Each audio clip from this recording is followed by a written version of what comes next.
And that's one of the big lessons that I've kind of learned is like, look, no matter what it is, I mean, it goes with the writing. It's like the writing is just it's very hard right now. And I have to keep reminding myself, I'm like, the cold plunge was very hard. And now it's not. And now, it's more of like, oh, okay, I really enjoy this. I really like this. Especially when I get out and I feel, accomplished, but also the fact that it's just like, it's no longer something that I do every so often. It's that this is something that I've incorporated into my life.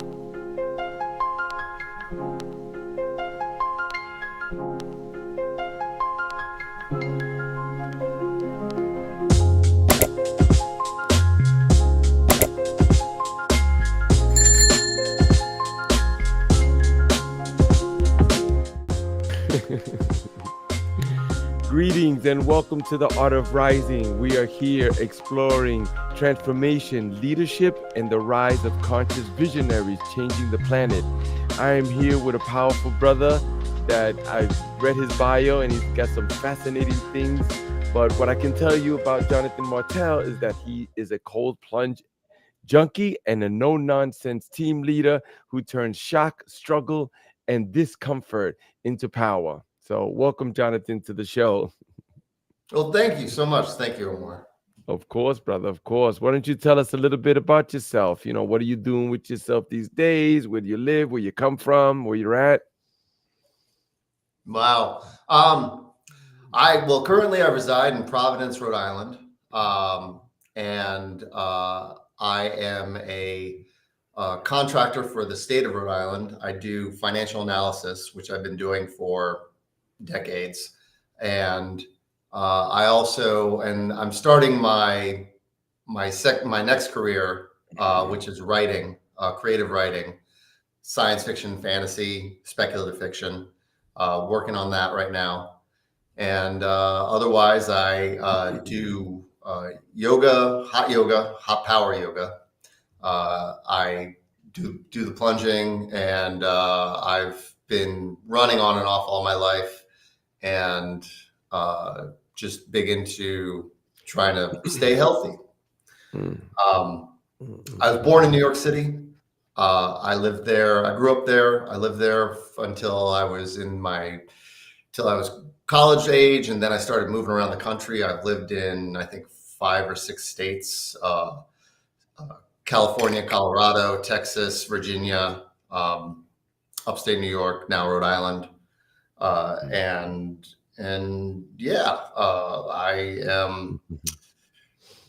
happy to be here and to continue to be exploring the world and everything in it. That's beautiful. Let's jump right into it, brother. So what we're talking about a few things. One of them is definitely the cold plunge, because this one is one that we focus on. Why? Because it helps humans to rise. It's a powerful, powerful tool that people just don't realize. But why don't you tell me about, what drew you first to the cold plunge, and, how has your relationship with it evolved? Well, a number of years ago, basically when I moved to Rhode Island, I decided to,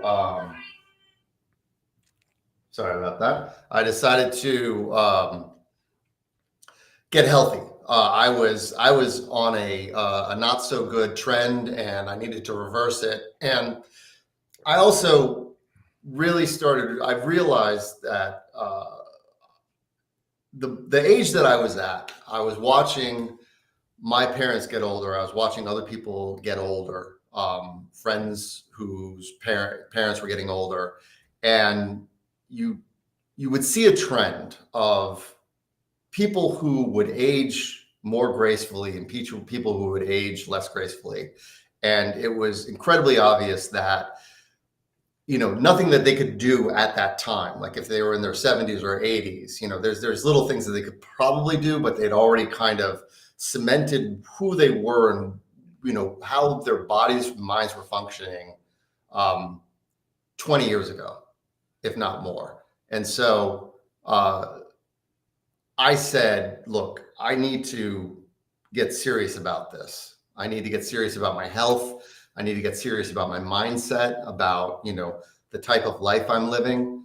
And because I want to age gracefully, I want to be the person who is healthy in mind and body and spirit, through the ages. I want to, be healthy right up into the end as much as I can. As much, I mean, we don't have any control over this, right? We only have control over ourselves. But I have a lot of input on this, at least from what I do. And I wanted to make sure that I stack the deck in my favor as much as possible. And so I've been a long time runner, and so I've known a lot about, just looking into health and wellness but I did a number of changes, and one of those changes, as I was looking into this, was cold plunging. And I have ancestrage in Sweden. I don't have any relatives that live there. I don't know if this genetically passes through, but certainly things like saunas and cold plunges have always been something that I've been, attracted to or interested in. And so when I started doing the research and, the cold plunge came up, and it was like, look, this is a great way to keep your body resilient and to stay healthy. I said, for whatever reason, the factors of stacking the deck in my favor and maybe having just a penchant towards it, and I said, I'd like to get that. I'd like that to be a part of my life. And so, and I hadn't really, I'd cold plunged like, a few times at like a spa, where you do the sauna and then you go into the cold. But I'd never really done it before other than that, like on a regular basis. But I just saw it and I said, this is what I want. And so that's how it happened. Yeah, it's one of those things. I like to think of it like standing at the edge of a very high cliff. It's like, that you shouldn't, because you just might get hurt, but then at the same time you want to do it too, so you kind of walk up to that edge and be like, hey, there's water down there, and if I jump, I think I'll be all right. But then something else in your head says like, hey, be careful, man. No, you don't want to do that, right? But as according to our research, we found that it's the frontal lobe, which is a new part of the brain in the evolution of humans. It's this walnut size that's right here. It's the one that helps us to navigate this realm. That's why you pick that shirt or those glasses and those, and you get up and you eat these foods. So it's helping you to go through. But then, at the same time, when it's saying, be careful, don't jump in the water with sharks, it's also telling you, don't write that book. People, it might not sell. Or don't go running. Why? It's cold outside. It's raining. Don't go to the cold plunge. What? It's freezing. What are you living in Switzerland? Well, the other thing too is when I read about aging and getting older, one of the things that they talk about in terms of keeping your body young and keeping your mind young, both of them, is resilience. And so the research on the cold plunge is still, somewhat in its infancy compared to something like a sauna, where there's like years and years and years of research. But, one thing that everyone can agree on is that the cold plunge, if you do it regularly, builds mental and physical resilience. And this is something that, everyone needs to, keep their body and mind young. And that's one of the things that really, I was like, it's sort of a maxim of the, do something that you're scared of every day. And, I used to get angry at that, because I was like, what am I going to go jump into like a tiger cage in the morning? Like, what am I going to jump into traffic? Like, what are you talking about here? And, but I was thinking way too high. And the cold plunge, I mean, I don't want to get into this tub. in the morning. I have to sit there and I have to shut that part of my brain off that's like, you do not want to do this, and then go forward and do it. And I count that as a fear, as a, I'm overcoming it, and I'm being resilient. And, that then helps me with other things when I need to be Yeah. resilient. So, For me too. It just like when I see all of the, things flying in the air, I'm the center of the storm. Like I can go back and okay, it's gonna be all right. So it helps me in many ways. That's one of them. But was there a breakthrough for you? Was there a time perhaps you can share where you go, okay, wow, it shift. Something's different here now. I mean, I think that it's definitely a process. I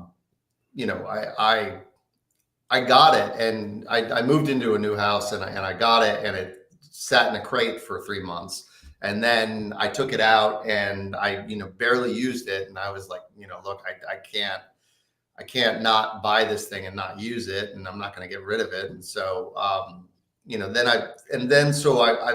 I would say that in the last like 6 months, I've really gotten into the daily usage of it.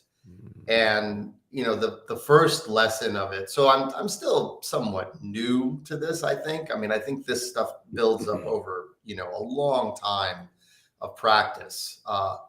And the first part was just getting past the initial, like, my first one was like, it was 56 degrees, and I could barely be in there for 30 seconds. And it was painful. And now this morning I did a minute 45, and it's 49 degrees.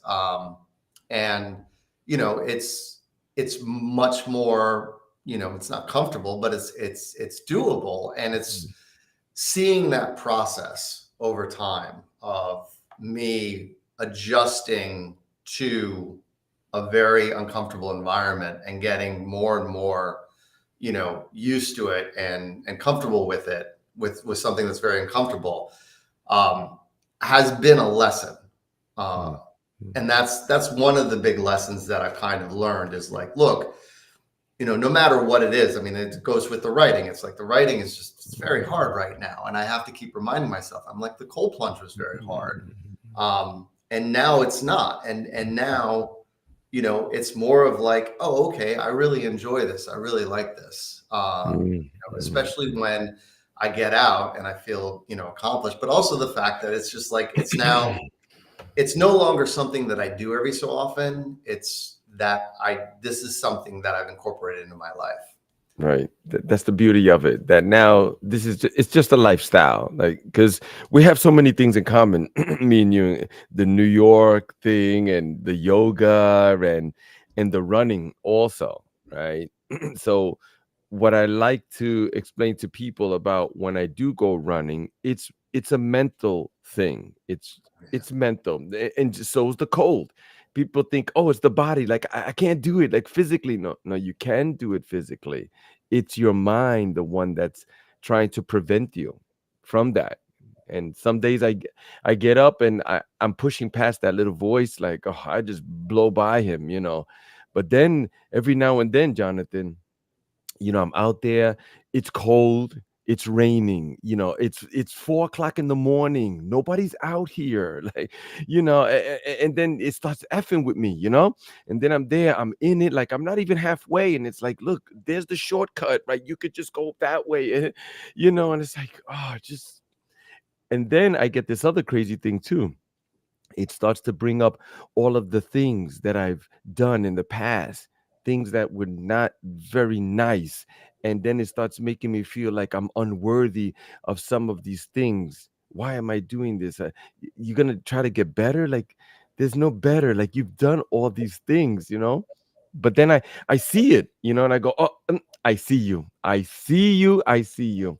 I see you. I see you. You're obvious. And then it just, he quiets because I notice. How about yourself? Do you feel that this happens to you? Oh yeah, no, I call him Brain. So Brain. yeah, so Brain I love that. Brain is the one that complains and whines and is nervous and is, brings up all the things. And I think about Brain as sort of a 6-year-old child that I can never get rid of, that lives in my head 24/7, and that I have to just accept that Brain is there and Brain is always talking.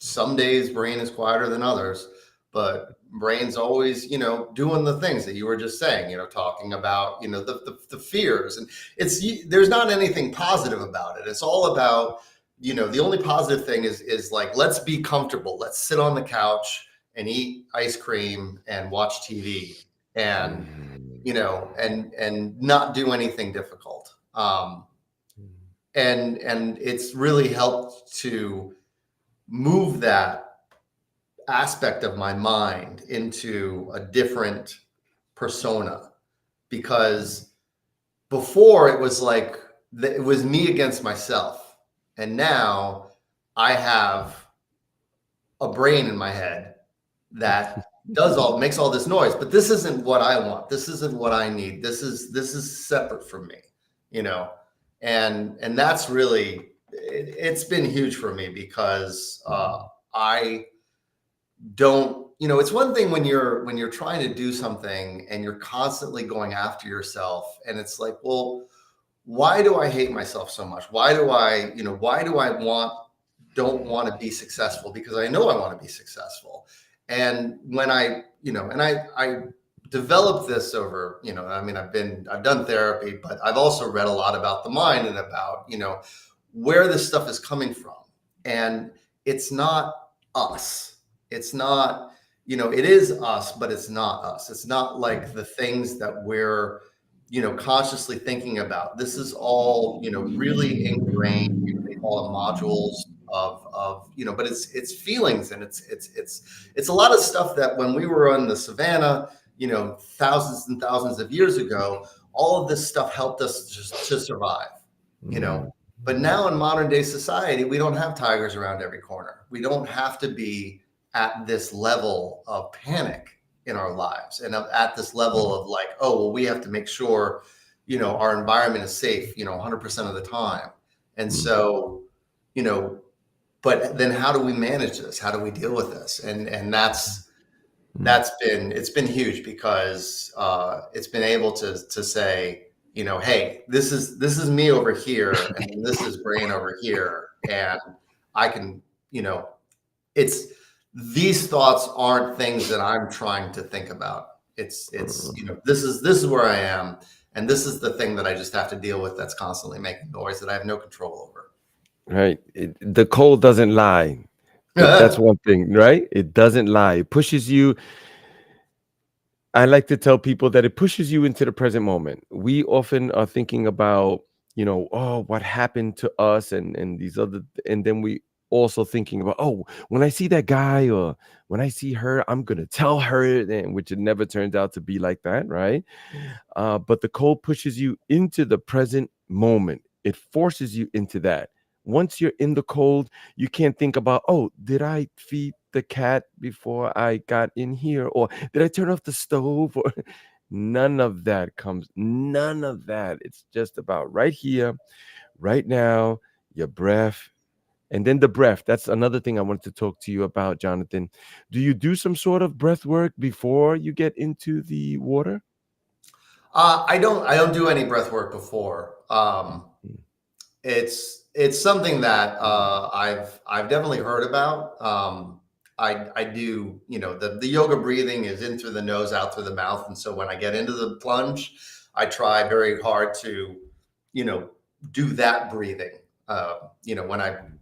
When I first get in, I'm almost hyperventilating, because I'm like, just trying to deal with the Right. shock of it. But yeah, it's breathing is certainly one of those next steps that I'd like to get involved in, because I know I try to do a lot of cardio these days, because my theory is that, we're shallow breathers most of the day, and I don't think that that's necessarily terrible, but you're not getting a lot of oxygen into your body.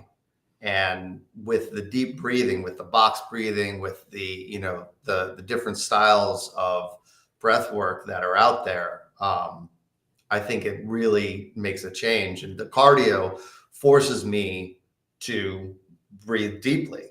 And I noticed that when I do cardio, I mean, you feel better, but I think a lot of that has to do with just the fact that I'm spending a decent portion of time breathing deeper than I normally would.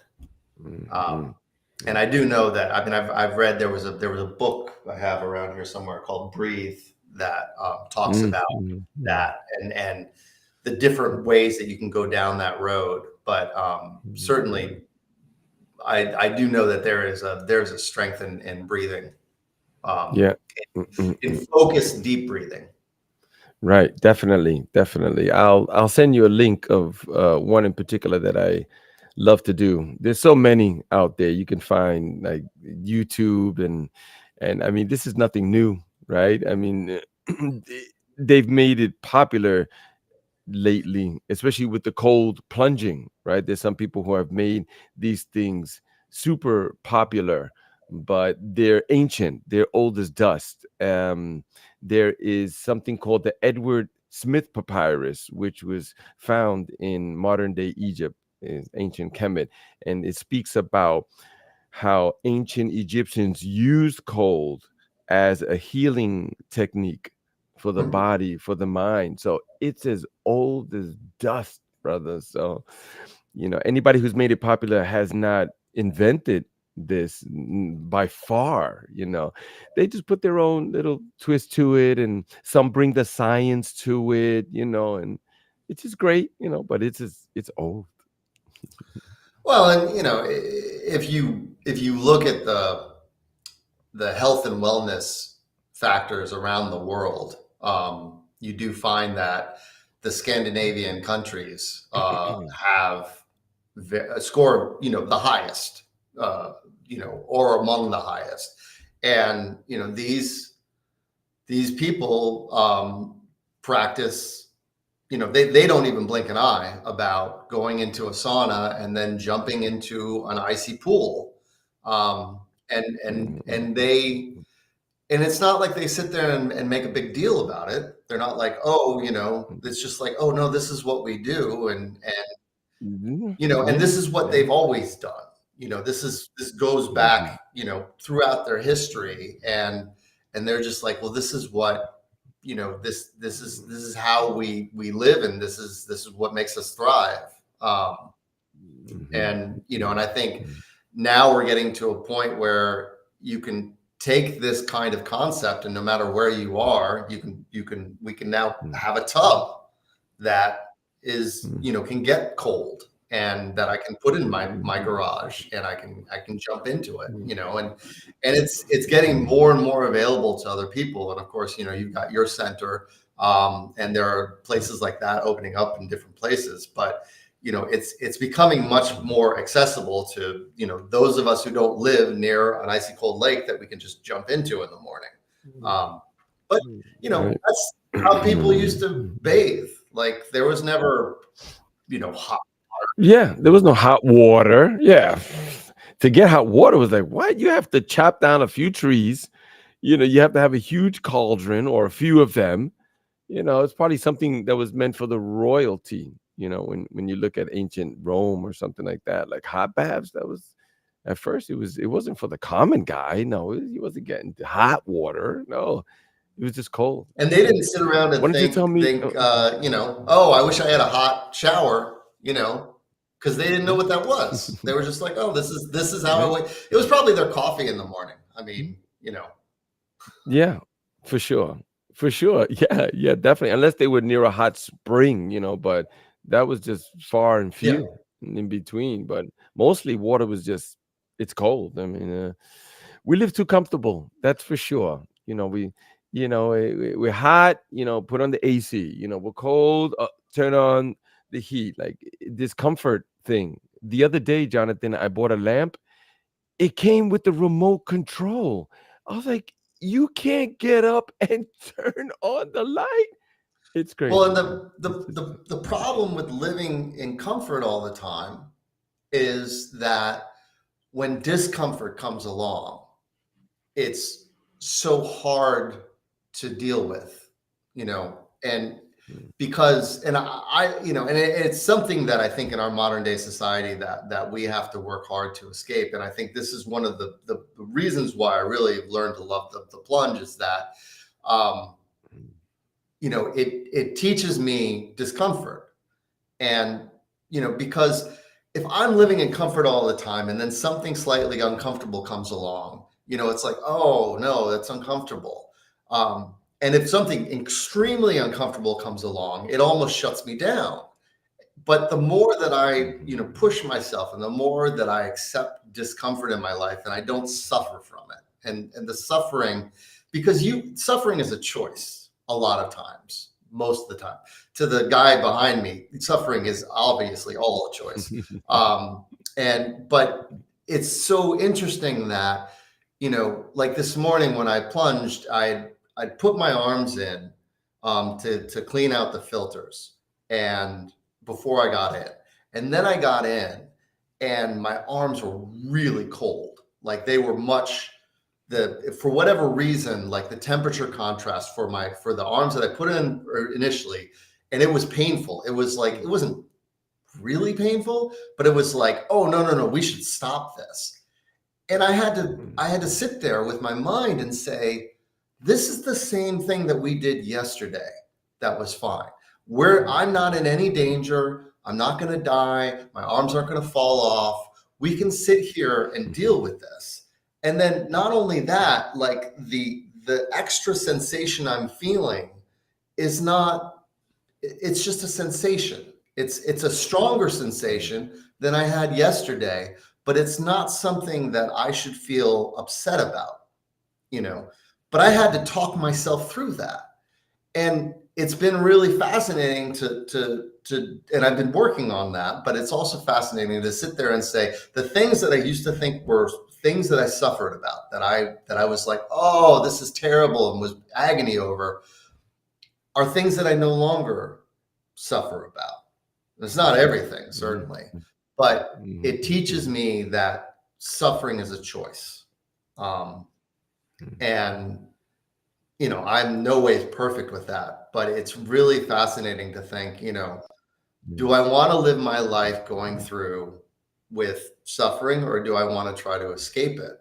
And because it's so much more fun when it's like, oh, it's just a sensation, it doesn't have to wreck my day. When I have issues in traffic, or when I have an issue with my boss, or when I have, anything that happens in the real world, is my mind making a thing out of it that it doesn't need to be, and, or, is this really life and death? Is this really something that I want to, just be miserable about and stew in? Or is it something that's just a sensation and it's going to pass, like the cold plunge, and I'm going to come out the other side and I'm going to be fine. I'm going to be the same way I was this morning, Right. And better. Yeah. It seems that you're saying that some of the things that you would learn, like in the self-help books and these other different things, that the cold is something that teaches you something different, or perhaps in a different way that some of those other things do not.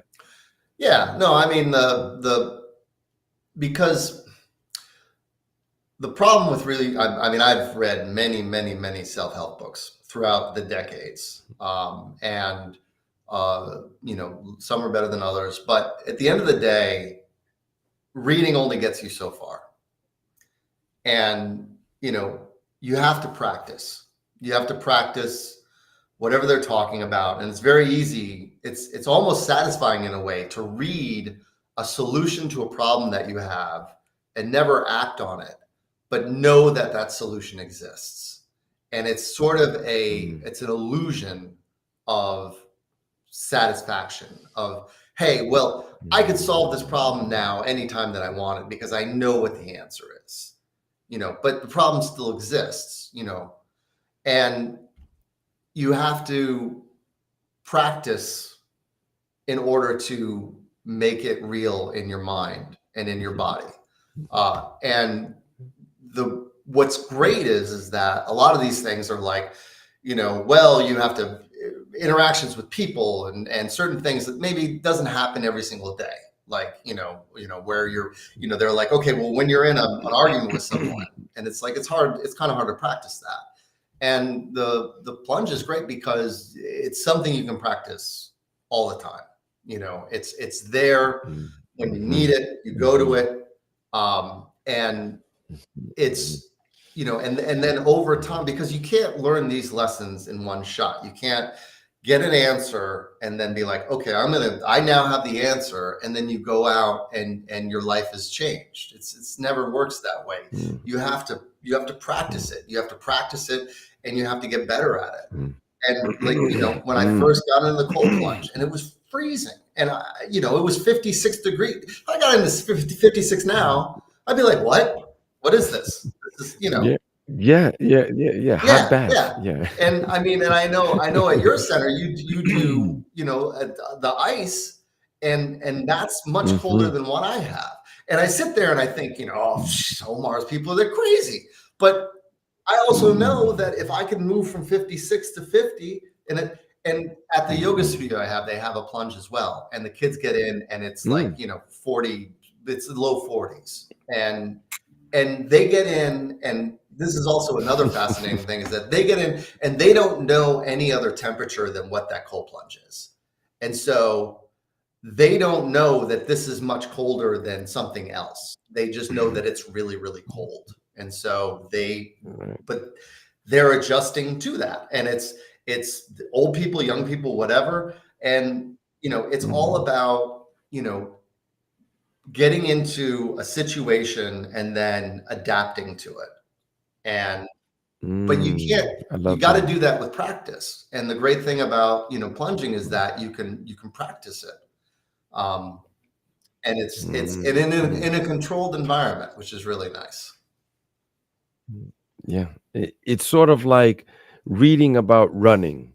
But if you don't get up and run, it's like, yeah, I'm a great runner, but you don't run. Like, you have to run in order to practice that thing, So you did mention books, and books are a huge thing that we push here at the Omziel Healing Sanctuary.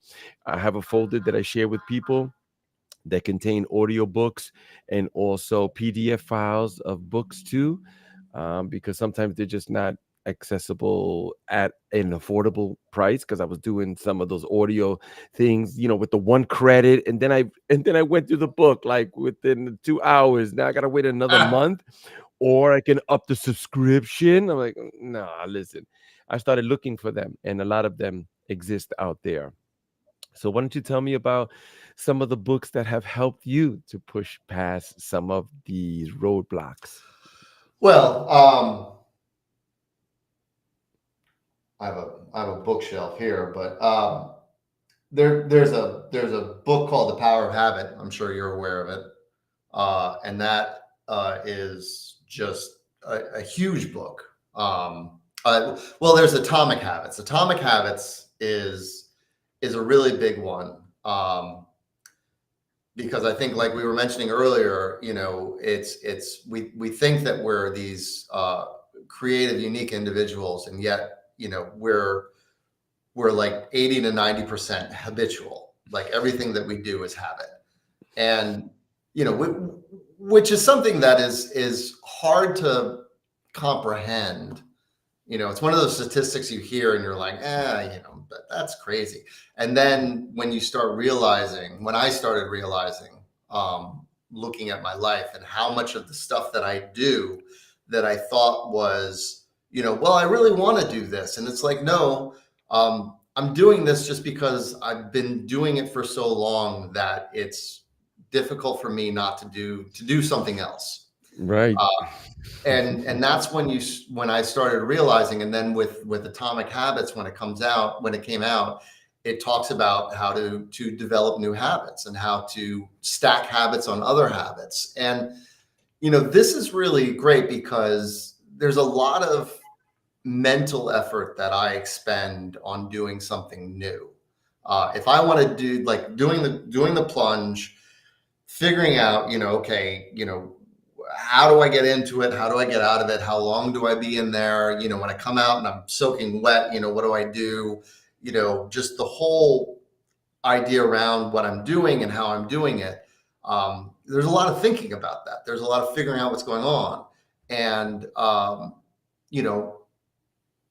preparing to setting up a pattern, setting up habits to do this, of like putting out the clothes in the morning and knowing that, having a towel ready and having shoes that I can wear to go upstairs because, my feet are wet, kind of thing. And now I have everything set out, and this is something that Atomic Habits talks about is prepping the habit, and then also, setting yourself up for success, and then stacking a habit on another habit. Like I do a stationary bike before I get into the cold plunge. And so now when I get on the stationary bike, and it's like for 10 minutes just to wake me up, just to get the blood flowing.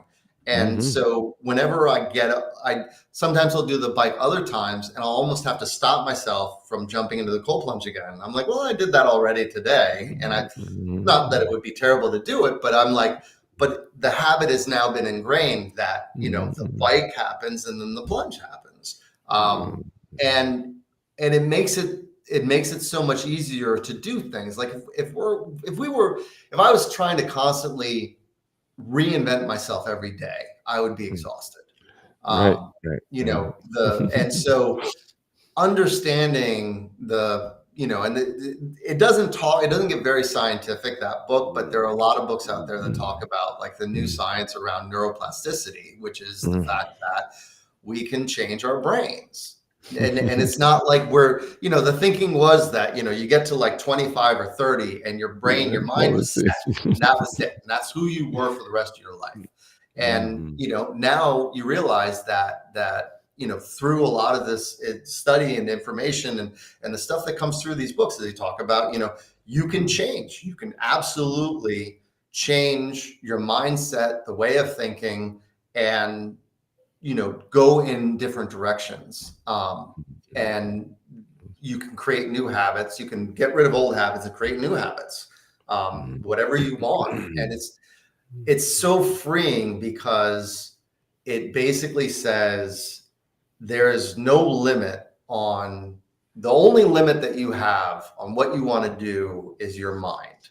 You can't grow wings and fly, but if you want to get up in the air, you could work to get a pilot's license, and you could go and, you could fly for other people, but that's a possibility.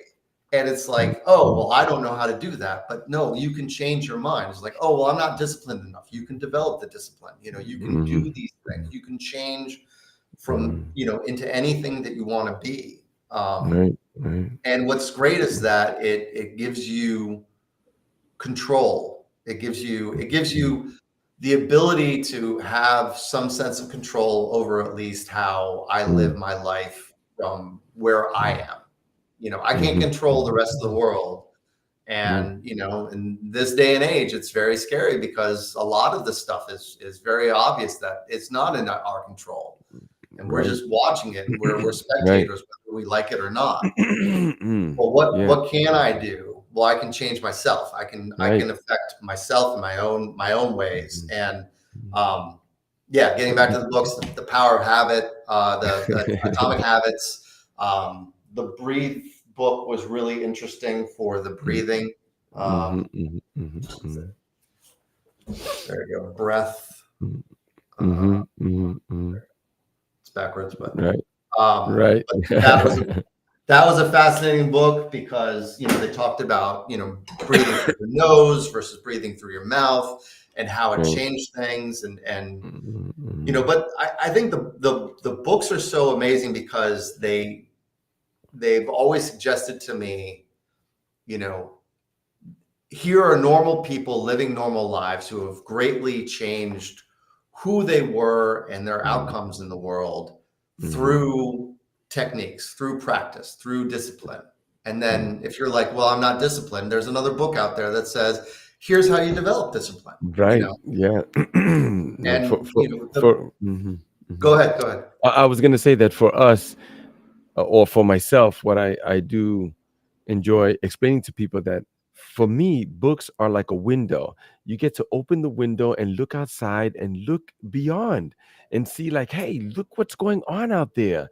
Like, I could go there, I could do that, I could be that, and then you get to step out there too and do it, because if someone else has done it, you definitely can do it, and James Clear with the Atomic Habits, that's one of them that's in the library too. Huge, man, game changer, preparing my stuff. I mean, if I have to be fumbling in the dark for a pair of socks to put on, and then my earphones with my, and the headlamp, and that's it. Like, I've already wasted like an hour. Now I'm like, you know what? Maybe I just don't want to go. I got something else to do, and now it's getting late.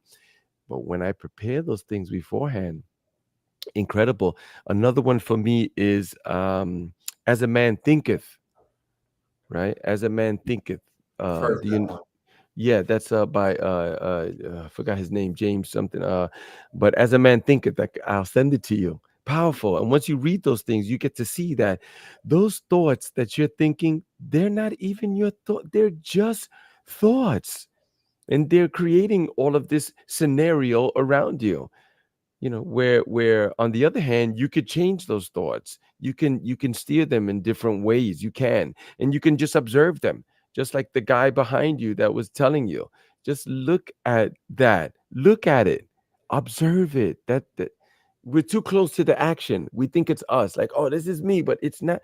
Step back a little bit, and so you could see it, and you'd be like, hey, nah, that's not me. And I'm not, no, I'm not like that. No, I'm not, and I'm not going to do that either. I'm better.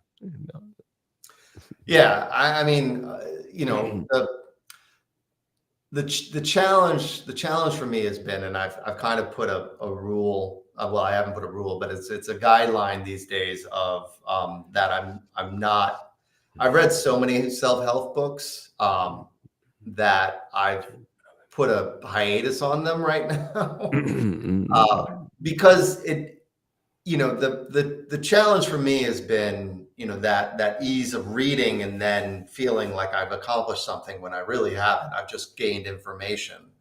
And I think that, because it's very seductive to, and this is this, you see, I get this through the social media and the YouTubes and all of that, where they're saying, hey, here's the secret. Just watch this video and you will get the secret to this.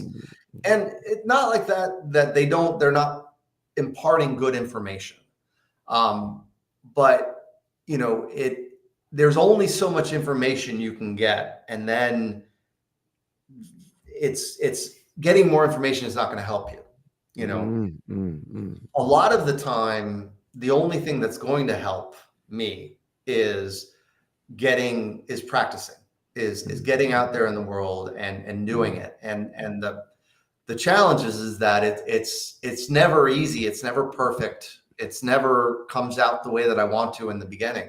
But that's what practice is for, and that's what, like the whole plunging thing was not sexy to me at first, especially I haven't been running in a while. When I get out and run after I haven't run in a while, it's hard. It's very hard. I used to run and I would forget how long I've been running for. I'd be like, oh, I'm going to run 3 miles. And then I look at my watch and it's like 4.5 miles. And I'm like, how did that happen? And because I'd been practicing so much that I'd just gotten into a zone and it was effortless. There's no zone right now. Like if I go out right now, it's my brain telling me, what are you doing? This is insane. But if I do it for 3 months, then I'm going to get back into that rhythm. I'm going to get back to that groove. But it's none of this stuff is easy or comfortable when you first start doing it. And a lot of that is like, oh, okay, well, then we shouldn't do it. And it's like, no, no, no, no. That's how Mhm. everything happens. That's right. Yeah. Nobody gets great Right. by starting great. Well, for me, Jonathan, I'm at that point where something as simple as like taking a shower, because all my showers are cold. So when I take a shower, something in my mind says, it's late already. Oh, you're tired. You've been working all day. Don't just, the water's cold. It's not going to feel comfortable on your skin. Somewhere in my mind, it says, that's why I'm going to do it. Thank you so much. Thank you. Thank you. Now I know that's the thing that I'm not, no, I'm not going to, I'm going to do it. That's why. So it helps me. But perhaps you could tell me, Jonathan, about your day. Like, I know you're doing many things and you're helping people, you're leading people, you're helping people to be leaders and to create this sort of environment to get things done structurally and in other ways. How has the cold and the running and the meditation and the yoga, how has all of that helped you? Well, the level of noise in my head has gone down appreciably. Um, and a lot of that has to do with, stepping into these environments that are more conducive to, examining what you're talking about, examining your thoughts and dealing with your thoughts as what they are, which is, for the most part, noise, and not taking them personally. Because we're all the heroes of our own stories, right? Everything is always about us. And one of the greatest lessons that I've learned in my, the age that I'm in, is that no one cares about me. And, it sounds weird, but, a lot of times I'll walk around and I'll be like, oh, well, I've offended that person, or I've done this, or I've done that. And they're thinking of, no, they're not thinking about me. They're thinking about the stuff in their own head. Like they're thinking of, they might be doing the same thing I'm doing, but they're not sitting there thinking about me. And so why should I spend so much time worrying about what they're thinking about me? Because they're not. And I know that this is something that's shared not just by me, but by other people. And when I start eliminating all of that noise and all of that worry and all of that, just busy work that my mind does, I find that very slowly I'm more available for other people. I'm more available to listen. I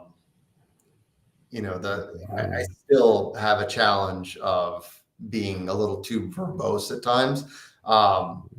And, it's one of the things where they talk about being a good writer is being a good listener and being a good observer of humankind. If I'm sitting there worried about myself every day, if I wake up in the morning and I'm worried about this and what I'm wearing and who I'm talking to and what they're thinking about me and all this stuff, I have no time for anybody else.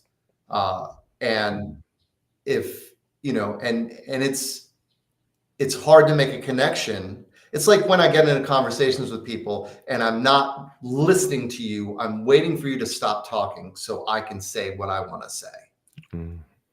And I still do that, and I'm learning to not like it more and more, and to try to practice about active listening.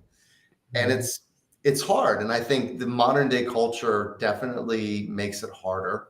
But I think that kind of listening and being there for people and really stepping out of my own way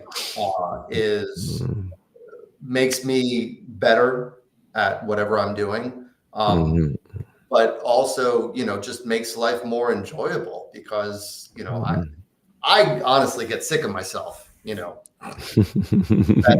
the voices going on. It's like, I don't wanna, but I also don't want to distract myself over time, it's more about, oh, okay, I don't need to listen to you.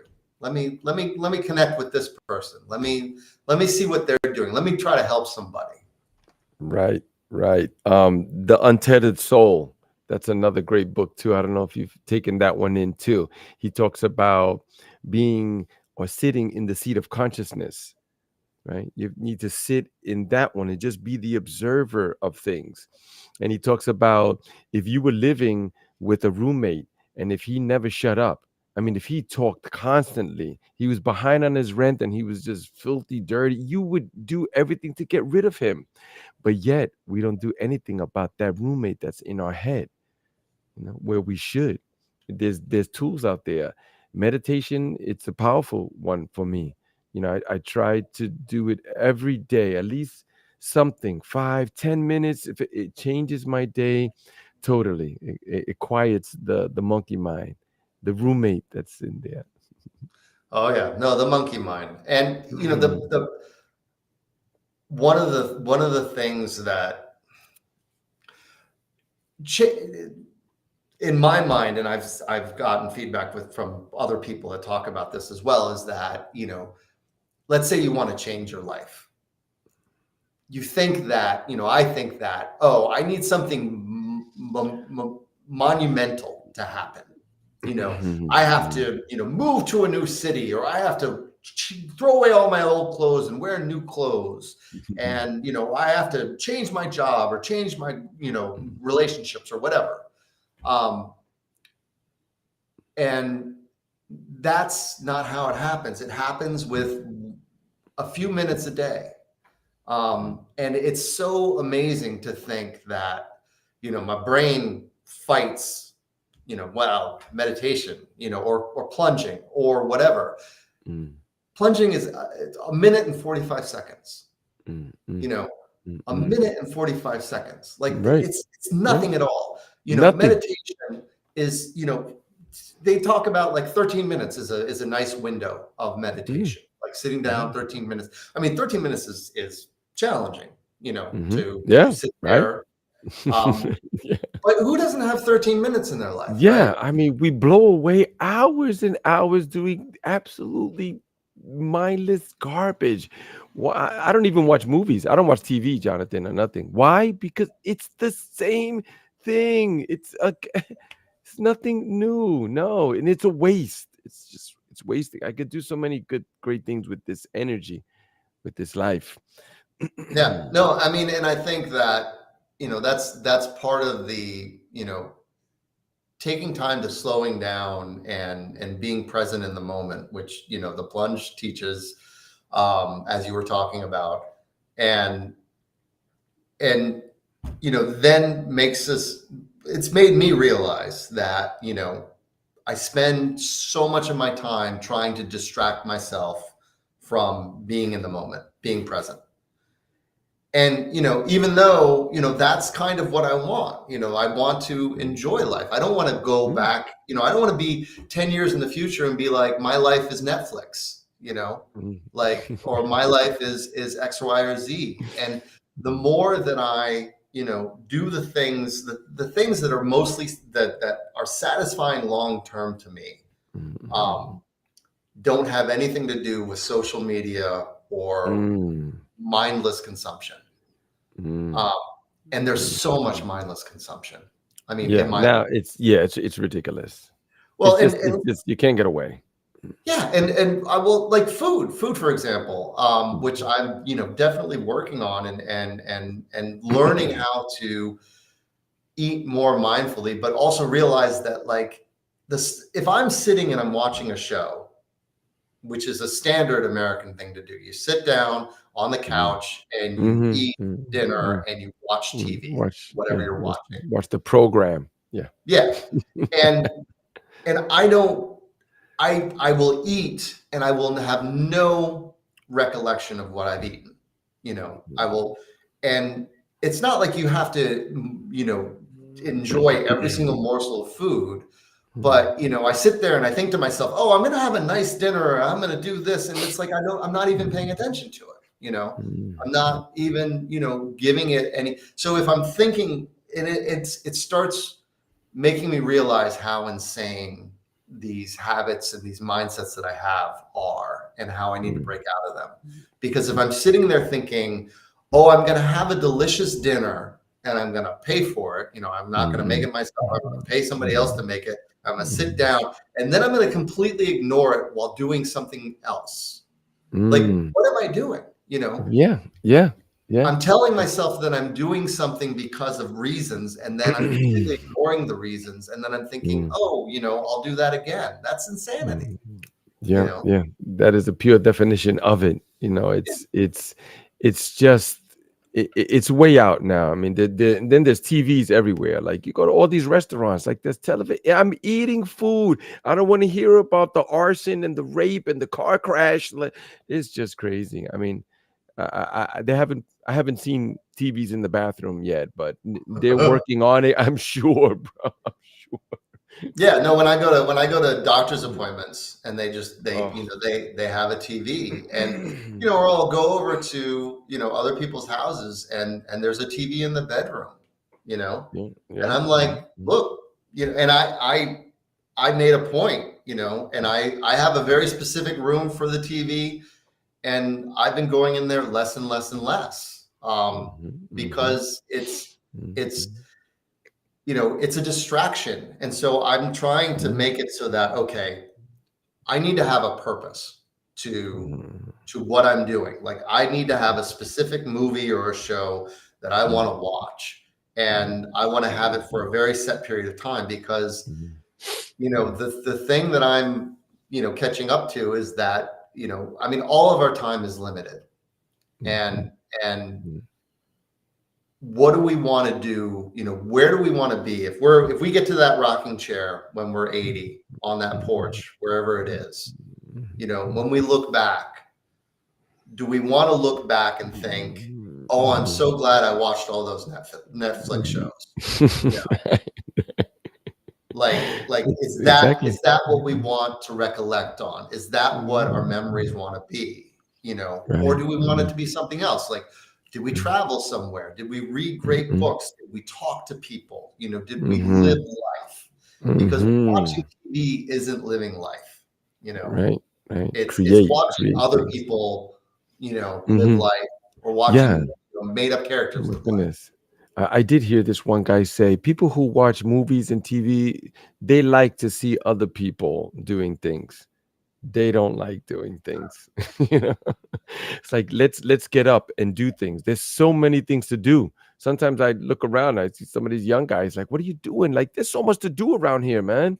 Let's build it. Let's, I don't know, create it. Let's set a goal. And I was doing the Spartan races for a while. I think I did it like about 3.5 4 years straight. Like every year I was running about 3 to 4 of these grueling. Like when I first did them, they were just like so much. I thought I was going to the gym, I was fine, but then I learned really quickly is that I'm not training.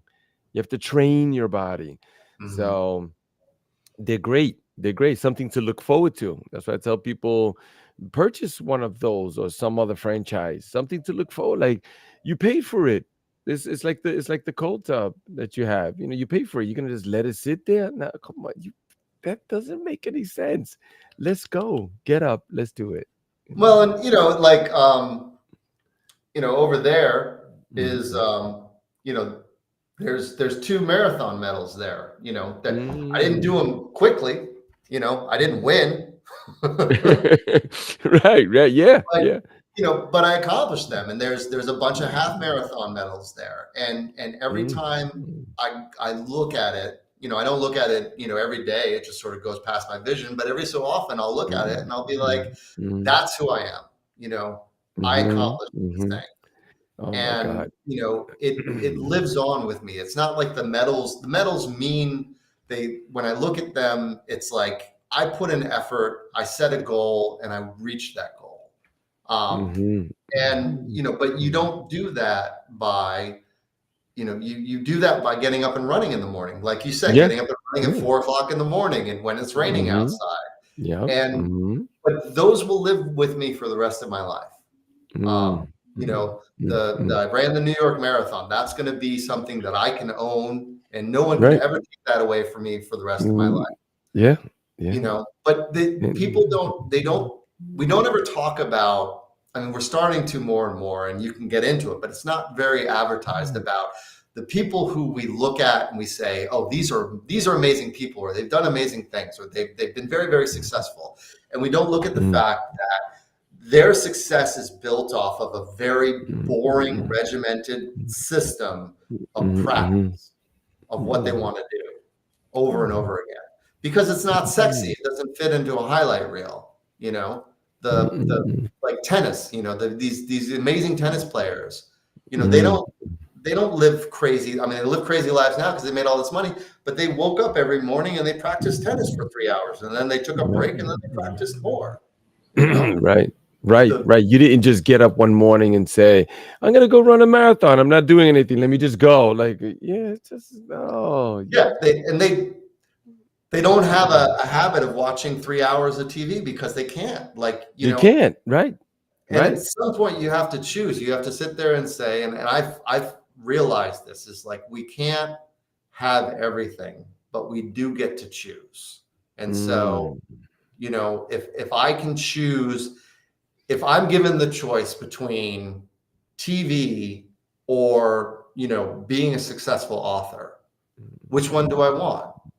And mm, I could say every mm, day I want to be a successful author, but mm, am I saying that when I go into the TV room to sit down and watch 2 hours of TV? You know, right, and right. the more that I bring that to the front, and the more that I say, okay, this is me making a choice of how I spend my time. Mm. How am I going to spend my time? Right. There are people that have put things out, and that comes to my mind also when I'm out there. That woman Mexican runner, you know her, Maria Lorena Ramirez, the one that basically runs ultra marathons like in slippers. And I'm complaining because of my new ASIC, $250 sneaker is breaking on the side. Maybe I shouldn't run. Oh man, it's crazy. Well, it's funny how Goggins has become, no longer a person or a noun, but like, a Mhm, verb. mhm, mhm. Where you're gonna Goggins something. And I was watching another book that's just incredible. Mark Manson, The Art of Not Giving a Fuck. Um, Mm, he puts so much truth on so many pages. There's so little fluff, and it's incredible how much truth that he can lay down in a certain mhm, amount of time, because mhm, it's just mhm. eye-opening. Like, one of the things Yeah. he Mm, talks about is like the idea is not to be happy, is not to be comfortable. You know, mm, the mhm, idea is what pain are you willing to accept in your life to accomplish what you want to accomplish? mm, Because a lot of times we're like, oh, well, I want to be happy. mm. I want to be this blissful, happy person. It's like, no, I don't necessarily want to be, happy all the time. I want to succeed in something. I want to go out and accomplish things. I want to help people. I want to do things. I want to make something Mhm, of my life. mhm, And if I mhm, sit around and be happy, mhm, that's not always going to happen. It doesn't mean I don't ever have to be happy, but I shouldn't look at, mhm, happiness shouldn't be a goal for like 100% of my life. You know, I'm not, it mhm. shouldn't be like this blissful, satisfying, and that's heaven or the afterlife, whatever you're thinking Yeah, of there. yeah. It's not even realistic. It's No, not. No, we just don't live in that type of realm here. It's not but like that. everyone, but that's what we're kind of programmed to think about. And he's like, look, when you start changing your mindset and start thinking, okay, uh, pain is okay to have in my life. Discomfort is okay to have in my Mm, life. mm, And it's like, well, what am I mm, now willing to do? Because you could make an argument that it's painful not to sit down and watch TV, but to mm, sit and mm, study mm, writing. I mean, it's painful for me. I want to sit down and watch mm, TV and eat, fun foods, and then, not worry about it. But mm. if I want to be a successful Right. author, I have to make that choice. Yeah. It's definitely not gonna write itself. No, it's not gonna do that. Yeah. I think it was, Susie Orman was the one who I heard her say, "In life, we all have chains. What kind of chains do you want? You want the metal ones, or you want the ones like that have nice, soft, fluffy, like, what is the ones that you want? We're all tied to something. So let's just create that thing that helps us." And by the way, David Goggins, he's one of my gurus. He's my go-to guy. Yeah, really. When I run, I'm hearing motivational compilations, in my ear. And I tell people, how do I do some of these things? I just brainwash myself. That's how I do it. I I'm constantly hearing this motivational, something that's, mindset, like let's go, push it harder and push it a little bit more. And so when hard things come up, I'll be like, okay, this is what I do. I do hard stuff. And so and then there's always someone that I'll tell them about David Goggins, and then they'll come up with something about, oh well, yeah, but he's been married a few times, or he curses a lot, or I'm like, what the fuck, what does that matter, bro? Like, take the message. Take the message. That's what I tell people, Jonathan. Take the message, not the messenger. Of course, we do things, we make a mistake, and we didn't mean, or something like that. Everybody, we're all like that. But the message, oh man, gold. Well, and I think the hardest question anyone will ever ask of themselves is, who do you want to be? And it's not necessarily not what do you want to do, which is the one question that we're all supposed to answer. What do you want to do when you grow up? What are you doing now? What's your job, kind of thing. But who do you want to be? Who's the kind of person you want to be? What's the life that you want to live? Because I've seen that, and it's not an easy question to answer, but it's an important question to answer. And then when I knew that question, all of a sudden the information that was coming in was no longer, oh, I'm going to follow this person, or I'm going to follow this person, or I'm going to follow this person, or this is the person. If I just do what they tell me to do, then my life will be what their life is, or I will have solved my problems. When I figured out, this is the kind of person that I want to be, then when a message comes in, I say, does that fit in with who I'm trying to be? And a lot of times, like with Goggins, I'm never going to go as far as Goggins is going to go on things, but I love his enthusiasm. I love his, so I can take the message that he has, but I don't have to buy into anything else that I don't want to buy into, Exactly. But, exactly. But yeah. it's all about figuring out, what my life is going to be. Who do I want to be? And part of that is having that kind of that permission to have the ability to dictate your own life. And a lot of that comes with mastery over your own mind and understanding your own mind and those messages. And then it all comes back to things like plunging, where, if you want to get a little bit of mastery over your own mind, get into a really cold tub of water, on a regular basis, because there's nothing else but you and your mind there, and your mind's not going to be happy about it. And right. Learning how to deal with that.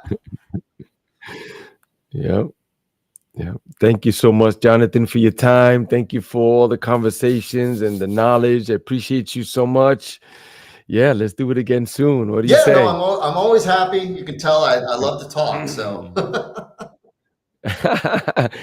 sometimes I tell my wife, "Oh my God, that guy, he talks so much." She looks at me, she goes, "I know you ain't talking." Right? It's like, yeah, I like to talk. What do you want? All right. We recognize our people. We do. We know who we're supposed to be with.